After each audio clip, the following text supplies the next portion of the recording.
My name is Dan Neal. I grew up in southeastern Oklahoma, a little town called Boat Cheetah.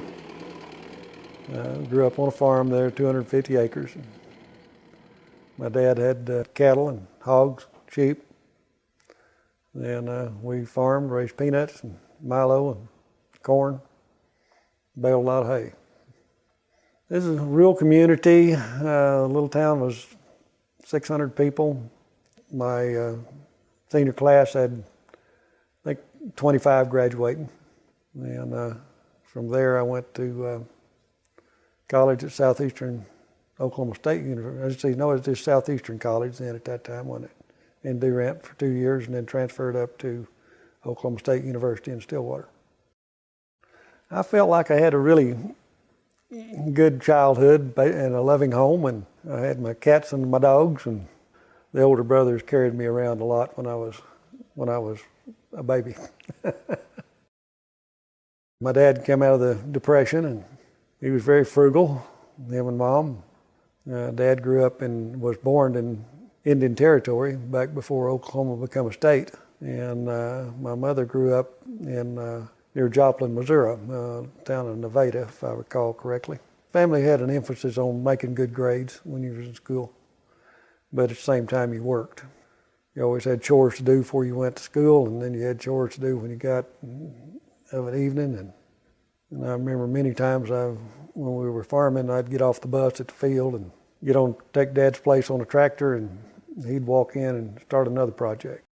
We never felt like we were rich or anything, but we were never hungry, and we raised a lot of our own food. We killed our own beef, and we killed our own hogs, and we cut those up on a dining room table. And so I had butchery experience from a very young age, and my dad was a good butcher also. During World War II, he raised and sold the meat off the hogs. Meat back then, they tell me, you had ration cards and you could only buy so much, but that was one of the things that Dad grew and fed the community with. When I started out at Southeastern, it was basically general studies. My intentions of going into mechanical engineering. And then when I went to Oklahoma State, that's what I started in up there, was mechanical engineering, and had some classes that overwhelmed me. And when that happened, I withdrew from college, and that's when Uncle Sam come calling, and he sent me this little letter in the mail that says, "Greetings." And so I was drafted into the Army. At that time, it was during the Vietnam conflict, and so I did my basic training at Fort Polk, Louisiana. Sent me to my advanced training at Fort Eustis, Virginia, and they recognized my mechanical ability and sent me to helicopter crew chief school, which really interested me. I always had an interest in flight and airplanes. We had a neighbor that had a little Taylorcraft, and he had took me flying a few times in that Taylorcraft, and that tied in with something I definitely had an interest in. But back then, I was back in a classroom. I knew what I needed to be doing, and I was interested in what I was studying. And so I not only graduated at the top of my class, but I also had the highest average grade point of anybody who'd been through that school at that time. And I had me a big letter from the colonel and all that stuff, stating all that. But it didn't mean anything as rank and money goes. But it felt good that I had excelled at doing that, and something I never had done before. So, other than mechanical, you growing up on a farm, well, you worked on everything, from the pickup and truck to the tractors and farm equipment. But we didn't grow up in southeastern Oklahoma on a farm learning about combat. At the time, it was one of those situations where I really didn't want to be there, but at the same time, my focus then was to do the best job I could at what I knew how to do. And I flew just about every day when I was there. Flew with the major a lot, and command and control, Charlie, they called him. He was very trustworthy officer. I really enjoyed being around him. I never did see him after I got back into the States, but he was a guy that was a good leader of men. As rank goes, when I got to that point and people seeing my abilities, well, I advanced in rank as quick as probably anybody could. But, and it was one of those things, this was my job, this is what you do, this is what we're here for. Didn't question day-to-day operations, you just had to go do your job. And so then when you look back on it after you get out and you look back, well, you wonder sometimes, well, what did we accomplish and why am I still here and some of my other brothers aren't? That war affected every community as I've been around the country after I got back. Every community in the United States at some point in time from somebody. I lost a high school classmate over there. He was killed there before I came over. Then later on doing some research, I didn't know where he was or where he got killed at and stuff, but I was in that same area of where he was too, flying. We lost 58,000 people over there too. And my unit, we lost 7 people while I was there in my unit. Back then, in order for us, the airlines provided, because of the war going on, a cheaper way of flying, and they called it military standby, but you had to wear the uniform, which was not a good thing at that point in time. But I went to Vietnam in July of '69, came home in August of '70, flew out of SeaTac, the Seattle-Tacoma Airport. Didn't have a problem there, come down to Denver and no problem changing planes and get to Oklahoma City, my home state, which I always considered was a very patriotic state, and get accosted by people in airport in Oklahoma City. You know, and of course, all they knew was the propaganda. They didn't know anything about what went on. To be called a baby killer at that point in time rubbed me the wrong way. And I didn't tolerate much of that off of people back then. So as a result, my wife wondered what happened to the guy she sent to Vietnam. It took me a long time to learn to deal with the memories of war. You block a lot of the ugliness of those things out, but you know, realizing that there's more to life, and so you want to teach young people to grow up and be responsible, and what's most important in life is, you know, your family, your friends, and that's what I think that's what this life's all about, and those kind of things lead us into different things. I found out a few years ago our unit in Vietnam had what they call a gathering periodically, and I didn't find out about that till, 15 years ago or so, and I was always involved in something else, and so I never did get to go. And so a couple of years ago we met. I went with them to Branson, Missouri, and met them up there, and there was one guy that I served with in Vietnam there, and he had come back, and him and his wife, they lived in California. So I got telling stories about him. His wife says, "Well, I never ever heard that story." and Tim says, "Well, I don't tell that dumb stuff on myself." And while I was there, he and I were together a lot. One day we were up north of Pleiku, and I think it was Doc Toe, and we were getting shelled by, they call them 121 millimeter rockets. Some of them call them 122 millimeter rockets. I don't know what they were, but they make you pay attention. So we, Major had come in and had all the helicopters on the ground, and those rockets started coming in, and they were helicopters sitting there not running. And I told Tim, "Tim, crank up helicopters." So he and I'd get in one helicopter, crank it up, lock the throttle, he'd get in one, and we just alternated down through there, and we got all the helicopters cranked up and running. And those pilots that were all over there checking and looking at the maps and whatever else they was doing, come jumped in those helicopters and took off. And I looked around at old Tim, and he and I were the only two left on the ground.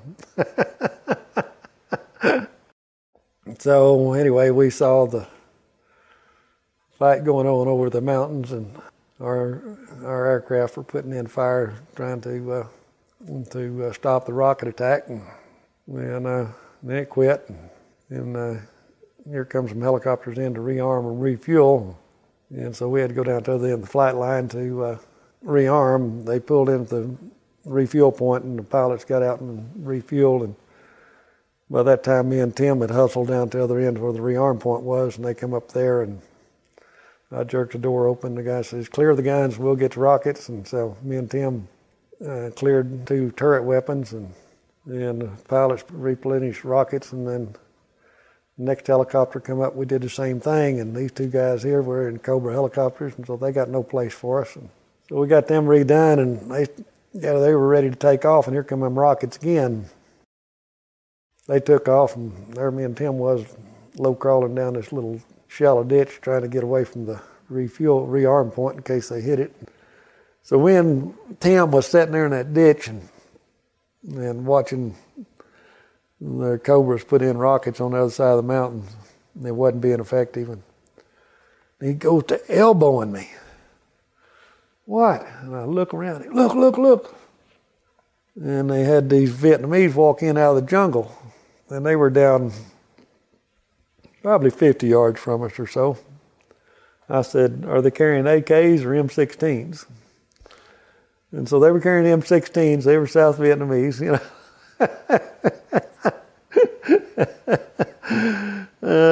The next thing, they'd all gathered up in that ditch with us. They'd walked out of the jungle and they'd got up there and sat down in that ditch with us and watched the show, you know. But there wasn't any of them that admitted speaking a whole lot of English, and we didn't speak a whole lot of Vietnamese.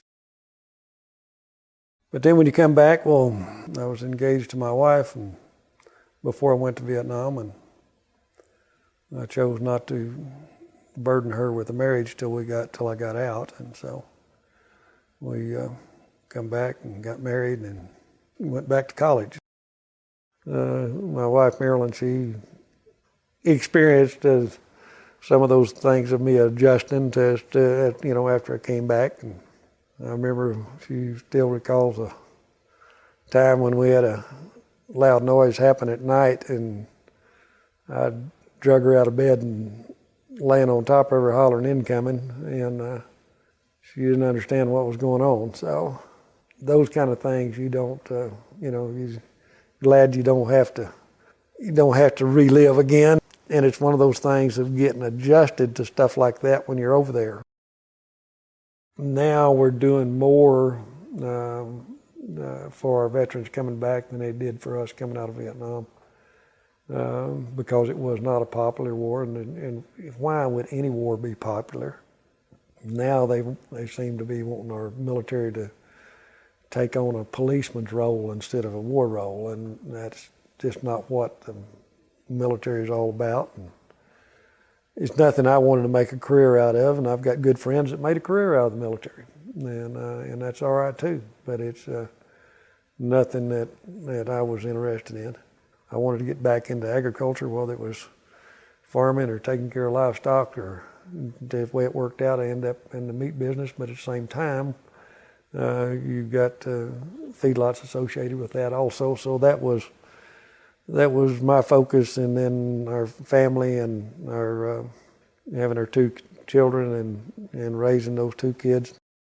And the wife, Marilyn, done a lot more about raising our 2 kids than I did. I tried to be there when I could, but at the same time, it felt like it was my job to do the very best I could to make a living for our family, and that was the thing I run into as I've worked people over the years. Is that's what's really important, is you want to provide a good job for them so they can have a good home for their family and provide for their family. And so many times in management, it's our job. If we do our job in management right, then our line workers or people that's working for us and are with us has a much better livelihood. Back then, if you wanted to call home from Vietnam, the only way you could do it was through the ham radio operators.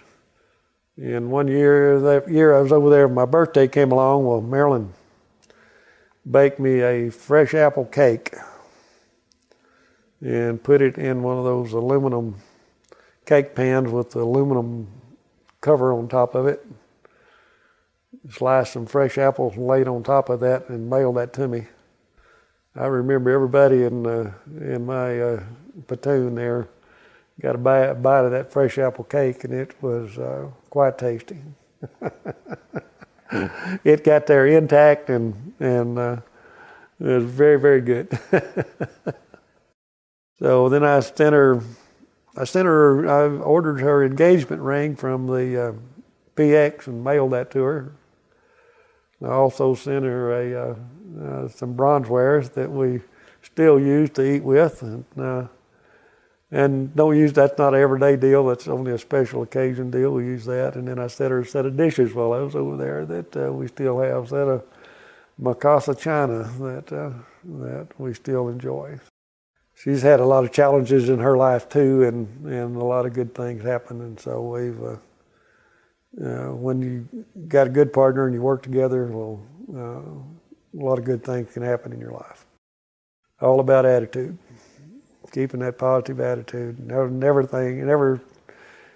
ever going to go always right, so you keep that positive attitude and you work towards the things that's important to both of you. Oh, the project I'm involved right now, and I've had several projects over the years, and some have been good and some of them have been not so good, but I have made it a study of time and motion studies around these meat plants and production. And that's what I've done a lot of consultant work with and stuff. But so I come to Morton with some guys that wanted to remodel an old meat plant here in Morton or near Morton and harvest some of our cull dairy cows in this area. I've got the plans already drawn up. I've drawn up the plans for them, and they still need to be tweaked and finished. But in the meantime, while they're trying to get the rest of their financing and stuff in place, well, I said, you got a feedlot out there we could be using. And so they've shipped me in some cattle, and so I'm getting the water leaks fixed and getting the bunks cleaned out, formulating rations for the cattle in the feed yard and doctoring and this kind of thing. So animal welfare is still a big part of my life, been part of my life all my life anyway. So if we go ahead and finish the meat plant, if they get their financing stuff available, it'll provide about 200 jobs for this community right here, which will have quite an economic impact on this rural area. And too many times in our rural areas, we don't have jobs outside of farming. The product we'll put out here will be primarily into the ground meat trade, which the United States is a country that eats a lot of hamburger meat. And then the other big thing we come out of here is a lot of jerky meat, and that jerky industry has grown over the years to where there's a lot of jerky consumed. So this is the things we harvest off of these cattle after they've raised a calf or whether it was producing milk. I'm Marilyn Neal, and I am the best friend and wife of Dan Neal. I retired 10 years ago from Texas A&M University Extension Service. I was the county extension agent for Family and Consumer Sciences. Then for my retirement career, I had a catering business in Idaho for 10 years. Well, the first time that I saw Dan, he had just come in from work, and he was this tall, cute, blue-eyed farmer from a little bitty town that had fewer people in it than my high school class had in it. And we just became friends for probably the first year or so. We were just friends who casually dated. And I found that the best person in the world to fall in love with is your best friend, because 50 years later, he's still my best friend. We've had lots of fun, exciting adventures and lots of not so fun, exciting adventures, but we've made it through them all together, because you can do anything with your best support. And when we first met, Dan probably didn't say 10 words an hour. And if he did, you better listen, because it was going to be something worth hearing. But when he came back from Vietnam, He had developed a sense of confidence and maturity, and with the things that he had been through, a much greater idea of what was really important in life. I grew up in a family that had no combat veterans. So I was certainly taken aback at this big change. What other people did didn't bother him before he went to Vietnam. When he came back, if he didn't like something, had no doubt. He had no qualms in bringing up whatever issue that he had. But I knew that deep inside he was Dan. He loved me. I loved him. When we married, we made one commitment that we were only getting married one time. So whatever problems came up, we've worked out together. And we're both very strong-willed people, so sometimes it's interesting working those things out together. But I really appreciated him in his caring. He was always a very caring person before. He's even become more so. He has helped so many young people, especially young men, find their true way of life, what they should do. He is very concerned with veterans of all ages and has devoted so much time working with them and helping other veterans. Neither of us grew up wealthy, but now we have a lot of young people who just assume that I should have the house that Mama had. I should not ever be broke. Those are the things that build character. The old saying that character is what you do when nobody's looking. Well, unfortunately, sometimes we have kind of let some of our younger women, and I'll probably get in trouble for saying this, but some of our younger women feel a little more entitled, that sometimes we have to just back off and say, I'm here for you, because all the really good things don't have a dollar sign on them. Probably some of the happiest times we've ever had in our life, we were talking about the other day, we lived in a 12 by 60 foot trailer with 2 babies. And the best thing is having each other. We've moved a lot, that's okay as long as Dan's there. So you have to find that link in your life that helps you be your strongest and him be his strongest.